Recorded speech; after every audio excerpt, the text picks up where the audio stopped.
Second में कह रहा right a pair of negative integer whose difference gives -8।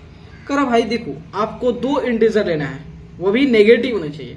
दो इंटीजर लेना है वह नेगेटिव होना चाहिए, तब उसका जो डिफरेंस जो है 8 आना चाहिए। तो कौन कौन से वो दो इंटीजर है बताइए, कौन कौन से दो इंटीजर है? तो चलिए हम सोचते हैं कौन कौन से दो इंटीजर है। तो सपोज जो है अगर हम दो इंटीजर लेते हैं, जैसे आपका जो होता है 2 का ये है ना, जैसे मान लेते हैं अगर -3 ले ले और -11 ले ले और इसका डिफरेंस लेते हैं, ये दो लेते हैं तो -3 माइनस ऑफ 8, ठीक है। तो कितना आ गया? तो -3 प्लस 11 इक्वल टू 8 आ गया।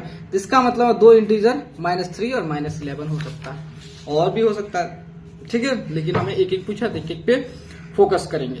उसका कहा right a negative integer and a positive integer whose sum is -5। कह रहा है कि देखो आपको क्या करना है, एक नेगेटिव इंटीजर लेना है, एक पॉजिटिव इंटीजर लेना है, ठीक है।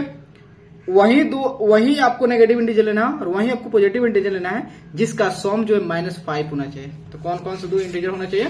तो यहां देखिएगा, तो दो इंटीजर जो आपका होगा, तो मान लेते हैं एक को हम क्या ले लें, जिसका सम जो है एक को ले लेते हैं -10 लेते हैं, ठीक है, और एक के लेते हैं 5 लेते हैं, ठीक है। अब इसको देख लेते हैं, थोड़ा सा वेरीफाई कर लेते हैं कि इसका सम जो है -5 आ रहा है कि नहीं। तो -10 को और 5 को ऐड करो, दो अपोजिट इंटीजर को ऐड करोगे तो जानते हो बड़े में छोटे को सपरेट करते हैं और माइनस लगा देते हैं, दूसरे डालते कब? जब बड़ा है कौन? 10 है। -5 आ गया, इसका मतलब जो है ये अपना -10 और 5, ठीक है। उसके बाद सी नंबर का रहा right a negative integer and positive integer whose difference is -3। अब कह रहा नेगेटिव इंटीजर लेना है और पॉजिटिव इंटीजर लेना है, लेकिन उसका जो डिफरेंस जो होनी चाहिए -3 होना चाहिए। तो कौन कौन से वो दो इंटीजर हैं? तो देखिए मान लेते हैं एक इंटीजर को हम -1 लेते हैं और दूसरे इंटीजर को भी -2 लेते हैं। अब इसका डिफरेंस निकालते हैं। इसका डिफरेंस जो है right negative integer and positive integer लेना भाई।